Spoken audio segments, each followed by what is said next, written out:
ډیر خلک د دې وخت په باره کې کوتاهي کوي ځکه رسول صلی الله علیه وسلم دا خبره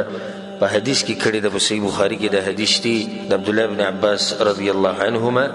نعمتان مغبون فيهما كثير من الناس. رسول صلی الله علیه وسلم وی دوه نعمتونه دي چې دا خلک د هغې په باره کې په دوکه کې پراته دي، یا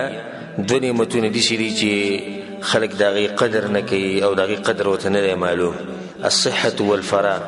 روغ بدن او فارغ وخت. نه دا روغ بدن چې د الله سبحانه وتعالی غټ نعمت دی، نن ستا بدن روغ دی، نن ستا خپې لاسونه کار کوي، ستا دماغ کار کوي او ته مونځ اودس کولی شي، ته عبادتونه کولی شي، هر قسم بندګي د الله سبحانه وتعالی کولی شي، سبا له بیا نشي کولی. د دې وخت نه فایده اخیسته پکار دي. مونږ سره دا احساس نشتی چې اوس زمونږ دا بدن روغ دی، کیدای شي سبا له دا بدن زماني او کیدای شي زه بیمار شم، کیدای شي ډېرې خبرې راتلی شي.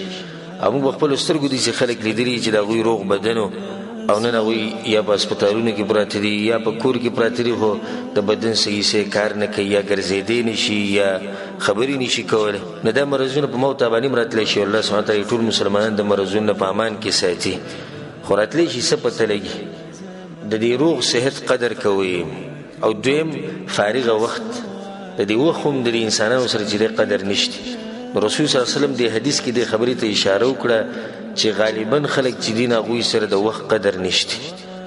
امام حسن بصری رحمه الله وی یا ابن آدم، ای د آدم بچیه، انما انت ایام، ته دغه ورځې، ای د آدم بچیه ته د دغه ورځو په شانې، کلما ذهب یوم ذهب بعضک، چې ورځ لاړه شي نو ستا بعض حصه لاړه شي. د دې ورځ ختمېده د زمون ختمېده دي، دا څه وړه خبره نه ده. د یوې ګنټې ختمېده د زما او ستا ختمېده دي، د یوې ورځ ختمېده زما او ستا ختمېده دي. سبحان الله. د بعض داسې خوشحاله شي چې زه ورځې اوړي او کلونه تېرېږي او کلي ته به ځو او دا به کوو دغه به کوو، او دې سادهګانو ته دا پته نشته چې دا وخت یې څومره اوړي نو ته رب العالمین ته نږدې کېږي. دا یو سفر دی موږ شروع کړی، د مور د خېټې نه راوتو سره دا سفر موږ شروع کړی. نو چا دا سفر لږ کړی دی، چا ډېر کړی دی، او د چا سفر ختمېدو ته نږدې دی، او د چا سفر چې دی هغه لا پاتې دی ډېر دی. دا سفر ختمېږي په مرګ سره، بیا د هغې نه بعد د آخرت سفر شروع کېږي. نو اوس موږ په دې سفر کې یو، د څومره چې ورځ تېرېږي او وخت تېرېږي زما او ستا د سفر چې دی دا کمیږي، رب العالمین ته موږ نږدې کېږو. نو په دې خوشحالېده نه دي په کار چې وخت اوړي او خبره ختمه شوه. شاعر وی انا لنفرح بالایام نقطعها وكل یوم مضى جزء من العمر. موږ خوشحالیږو روزانه چې زه دا ورځ ختمه شوه او سبب بیا دا کوو دغه به کوو، او هدایت ساته چې هره ورځ چې تېرېږي نو ستا د ژوند حصه کمیږي. د دې ژوند قدر پکار دی او د دې وخت قدر پکار دی. امام ترمذي رحمه الله دا حدیث راوړی د معاذ بن جبل رضی الله عنه. رسول صلی الله علیه وسلم وی لا تزول قدم عبد یوم القیامه، یو بنده د قیامت په ورځ مخکې نشي تللی، د قدمونه مخکې نشي تللی حتی یسأل عن اربع، تر دې چې د څلورو خبرو تپوس ترې شي. د دې څلورو خبرو جواب به ورکوي، بیا به مخکې ځي. اولنی سوال په دې څلورو کې دی عن عمره فیما افناه، د دې ژوند په باره کې به الله تعالی تپوس کوي چې دا دې په څه کې خورې کړی، دا ژوند دې په څه کې ختم کړی. نه دا خو نه دی چې مزید د سهار راپاسه مزدورۍ له ځه او ماسخوتن راځه مزدورۍ نه او بیا روټۍ خورو بیا ویده کېږي ښه دب کې، او دغه سوچ کوه چې د میاشت په اخره کې چې پیسې څومره راغلې او تنخوا څومره جمع شو. د دې هر څه په باره کې د دې یو سیکنډ د دې یو منټ به تانه تپوس کېږي. عن عمره فیما افناه، چې تا خپل ژوند په څه کې لګولی دی، په څه کې دې ختم کړی. وعن شبابه فیما ابلاه، خپل ځواني دې په څه کې خورې کړې ده. دویم سوال دی، ځواني دا یو وخت دی چې دې به الله سبحانه وتعالی ته نه تپوس کوي. خصوصا زموږ د ځوانانو ته دا خطاب دی، او غالبا چې موږ سره دین هغه ځوانان دي چې د دې ځواني به تاسو رب العالمین تپوس کوي. ګورې د دې څه نه دی چې ته هر څه دې وکړو خبره ختمه شو، نه د دې به تا نه تپوس کوي. په دې ځواني کې د رب العالمین بندګي کوي، د دې وخت نه فایده واخلئ. دا ځواني ګورې بیا نه راځي، ګورې دا ځواني بیا نه راځي. اوس تر الله سبحانه وتعالی مقدر کړی ده، زور هم ستا بدن کې شتي، او ستا په اډوکو کې زور شتي، ستا په ژبه کې زور شتي، ستا په سترګو کې زور شتي، ستا په زړه کې زور شتي. نو اوس دا زور چې د رب العالمین د دین دپاره چې استعمال کړه، دا دویم سوال دی. دریم سوال چې رسول الله صلی الله علیه وسلم وی وعن ماله او د مال مبارک به تپوس کیږي من اين اکتسبه وفيما انفقه چې دا مال د کوم ځای نه ګټلی دی او په کوم ځای کې لګولی او دا هم ډېره اهمه خبره ده. زموږ دا ډېر خلک صرف دا ګوري چې مال به ګټو څنګه دې ته سره سوچ نشته چې دې به هم لا تپوس کیږي. لکه ده په دروغو پیسې واغستې او که ده په دوکې سره واغستې او که ده چا سره ظلم وکړو مال یې ترې واغستو که هره طریقې وکړه خو مقصد د ده دی چې د پیسې زما لاسته راشي. د دې مبارک به رب العالمین تا نه تپوس کوي د دې اغستې د کوم ځای نه دي په څه طریقه دې اغستې. ته چې د میاشتې تنخواه جوړه کړې مثال کې 2000 3000 ریاله دا 2000 3000 ته د څنګه میلاو شوي په دې کې ته دوکه خو نه ده کړې دې کې ته دروغ خو نه دي ویلي دې کې ته حرام خو نه دي راغستې د ټولې خبرو به تپوس کړي. بیا دویم تپوس د دغه مال سره تعلق ساتي چې دا مال دې بیا لګولی په کوم ځای کې دي دا یو اهمه خبره. په حرامو کارونو کې خو دې نه لګولی اسراف خو دې پکې نه دی کړی. بیا د هغې نه بعد چې کوم سوال دی څلورم رسول الله صلی الله علیه وسلم وعن علمه ماذا عمل فيه او د دې علم په باره کې هم الله سبحانه وتعالی تپوس کوي چې ده په دې علم باندې څومره عمل کړی دا څومره وروڼه چې دلته موږ سره ناست دي او بیا چې څومره زما د بیانونه اوري هغه ټول د زما د نصیحت دی چې کله تاسو بیان واورئ او په دې کې یو خبره ستاسو مخې ته راشي نو بیا به لازم عمل کوي که مخکې ته پته نه وه نو پته نه وه اوس ته د پته ولګېده د دې مبارک به تا نه تپوس کېږي چې ته ولې په دې خبره عمل نه دی کړی. علم خو هغه علم دی چې د هغې سره عملي او علم بغیر د عمله دا سړی به د قیامت پر ورځ جهنم ته د عامو خلکو نه مخکې ځي.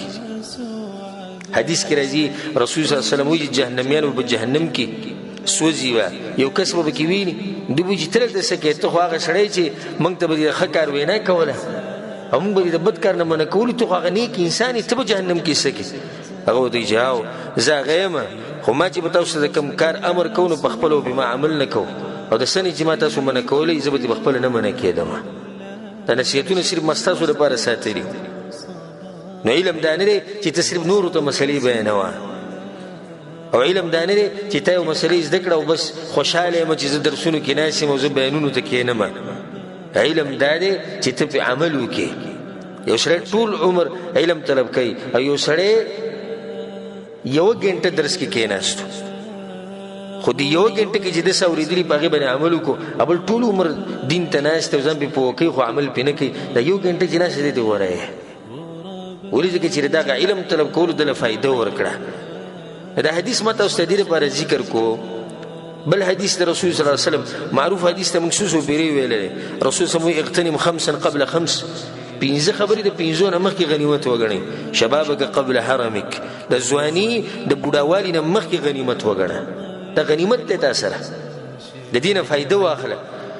د دې ځواني نه فایده واخله والله لازم داسې وخت به د باندې راشي چې بیا به په دې دغه پسې په دې ځواني پسې بیا چغې وایي لکه څنګه چې یو شاعر دا خبره کوي وی بکیت علی الشباب بدمع عیني فلم یفد البکاء ولا النحیب وی په ځواني پسې مې وجلل ډېر زیات مې وجلل خو جړا څه فایده را نه کړه او نه د اوښکو بیده څه فایده را کړه. الا لیت الشباب یعود یوما فاخبره بما فعل المشیب. ارمان چې وي د ځواني چې ته واپس راړې او زه ورته دا بیان کوم چې د بوډاوالي را سره څه کړي دي. د دې نه مخکې چې موږ بیا ارمانونه کوو چې ارمان ځواني بیا راغلی اوس موږ سره ځواني شتي نو چې شتي ځواني دا ځواني غنیمت وګڼه د بوډاوالي د راتلو نه مخکې. بوډا سړی ته به جومات کې ویني کرسۍ ځان ته ایښودي غریب چې رکوع له ځي په څه طریقه ځي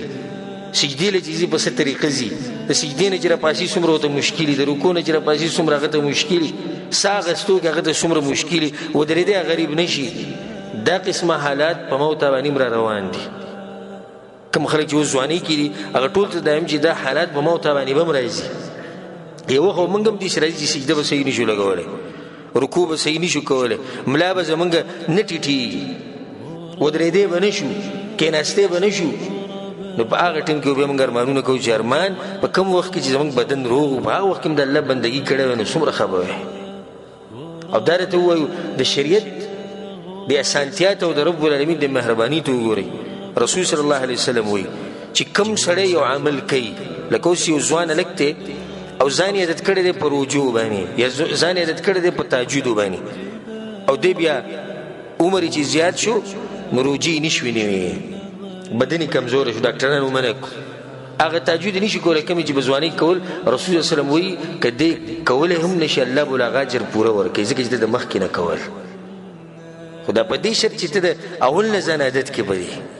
چې د اوس نه ته بندګي کې د رب العالمین یو وخت راغی نشي کولی خیر دی که نشي کولی الله به دله اجر هماغه درکوي ځکه چې ته اوس هم کې خو بدن کې د طاقت نشتی نو رسول الله صلی الله علیه وسلم وایي چې ځواني دا د بوډاوالي نه مخکې غنیمت وګڼئ بیا رسول الله صلی الله علیه وسلم وایي وصحتک قبل سقمک او دا روغ بدن دا د بیماری نه مخکې غنیمت وګڼئ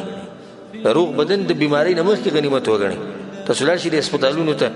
وګرځئ په دې هسپتالونو کې دنیا دي چې خلک پراته دي چې هغوی په دې ارمان کې دي او دا ارمانونه کوي چې موږ صرف دا یو پرې د تندې رب العالمین ته به سجده ولګولی او صرف هغو په دې ارمان دي چې زموږ دا جبه لګوله کېږي چې موږ به د الله نه نوم واخلو نن ستا بدن روغ دی سوا هېڅ پته نه لګي هېڅ پته د انسان نه لګي انسان ډېر کمزوری دی والله العظیم د انسان کمزورتیا زه په کومو الفاظو کې بیان کومه دومره کمزوری انسان دی چې په دې خوله کې او په دې ژبه باندې معمولي هغه سپینه دانه راوخیږي وړه غونته کې خوله چې پخه شي وړه سپینه دانه اکثر ښکاري بې راوخیږي د ده د ژوند ټوله مزه چې دی هغه خرابه کړي دومره کمزوری دی انسان چې اوس موږ بندګي د رب العالمین ونه کړو په دې روغ بدن باندې نه کله به یې کوو کله چې امسا په لاس کې ونیسو بیا به د الله سبحانه وتعالی بندګي کوو کله چې زموږ ټول جسم ختم شي او هر ځینه اوازونه راوځي او هډوکي کار پرېږدي او رګونه کار پرېږدي او کله یو مرض کله بل مرض د هغې نه مخکې د خپل روغ بدن دا غنیمت وګڼئ وغناک قبل فقرک او رسول الله صلی الله علیه وسلم وایي د مالداري د غریبۍ نه مخکې غنیمت وګڼئ نن موږ سره مثال کې پیسې شتي سوال به د پیسې نه وي نن ستا په لاس کې یو زر ریاله شتي نن ستا په لاس کې 1 لاک روپۍ شتي سبا کېدای شي ته باندې غریبي راشي او دا درسره نه ما نن یو ملګري راته په واتساپ باندې انټرنیټ باندې یو ویډیو راولېږله د یو سورین تاجر او هغه ناسته په لاره کې کوپڼې خرڅوي نو کس یې تپوس کړي تاسو د څه ټایم نه ناست وي زه د 7 بجو ناست یم د مازدیګره پورې دغه مازدیګر ټایم دی او یې څو کوپڼې د خرڅې کړې وي 15 نو یې ستا قصه نه هغه چې قصه شروع کړه نو هغه مخکې کروڑپتی لکپتی تاجر و کروڑپتی لکپتی تاجر و هغه او وایي چې ما سره دومره پیسې وي که ما په دغه پیسو باندې پخلی کولی نو پخلی به م کېدو چې دغه پیسو ته ما اور اچولی او ما پینګولي او چین او دا شینه پخولی نو هم پې پخېدو بس एकदम د الله امتحانونه به دې سره رالو چې هغه دغه روډ باندې بیا ناست او کوپڼې خرڅولی او بچي وایي بچي رانه ټول تلي دي خپل خپلوان ټول تلي صرف زه یم او زما ښځه وایي جونګړه کې اوسېږو بس هغه دهشت او هغه پروتوکول او هغه ګاډي او هغه ټوپکې او کلاشنکوف او هغه پلانې صیب او پلانې صیب وایي هغه هر څه ختم شوي تلي نن تا سره مال شتي د دې څه پته لګي سبا به یې یا به نه د دې مال نه فایده واخلي رب العالمین به راضي کوي وفراغک قبل شغلک دا حدیث موږ دې لپاره راوړو چې خپل فارغه وخت دا کوم وخت چې الله تعالی درکړی دی د دې قدر وپېژنه د دې نه مخکې چې بیا مصروفه به شي نه بیا په دې وخت پسې ارمان کې وحیاتک قبل موتک او لنډه ده چې د خپل ژوند غنیمت وګڼه د مرګ نه مخکې رسول صلی الله علیه وسلم ته وګوره د پیغمبرۍ د میلاوېدو نه بعد د مرګ پورې هغه څو کاله ژوند تېر کړی دی 30 کاله په 30 کاله کې هغه د انسانیت ته د دعوت رسولی په 30 کاله کې په یو علاقه کې دعوت نه دی کړی چې صرف په یو کلي کې دعوت کړی په 30 کاله کې دغه تاریخ راواله دغه سیرت راواله ته به حیران شي چې د انسان څومره قدر کړی د خپل وخت څومره قدر د خپل وخت کړی بیا صحابه کرامو له راشي په صحابه کرامو کې ښکلی مثال د سعد بن معاذ رضی الله عنه والزه سعد بن معاذ چې کله مسلمان شو په 10 کالو کله چې مړ کېدو د 10 کالو په اسلام کې څو کاله تیر کړي دي 10 کاله په دې 10 کالو کې هغه څه کړي چې کله مړ کېدو رسول صلی الله علیه وسلم د مرګ د لاسه الله عرش خوځېدلی دی اخر ته په دې 10 کاله کې څه کړي چې الله عرش خوځېدو خپل وخت سره سوچو ابو هريره رضی الله عنه د هجرې په 1 کال باندې مسلمان شوی دی د خیبر نه جنگ چې راغلی په کم کال په دې باندې ابو هريره مسلمان شوی نو څو کاله شو 1 8 9 10 څو کاله د رسول سره تیر کو سلور په دې 4 کاله کې هغه دومره حدیثونه یاد کړي دي چې د هر مسلمان په ژبه باندې ابو هريره رضی الله عنه نوم دی. دومره حدیثونه بل صحابي نه یاد کړي څومره چې هغه یاد کړي په دې 4 کاله کې صرف. بس ولې ابو هريره رضی الله عنه دومره حدیثونه یاد چې هغه سره د خپل وخت سوچ او د پته و چې ژوند بیا نه راځي، هغه ته پته و چې وخت بیا نه راځي، خو راغی بس خبره ختمه شو.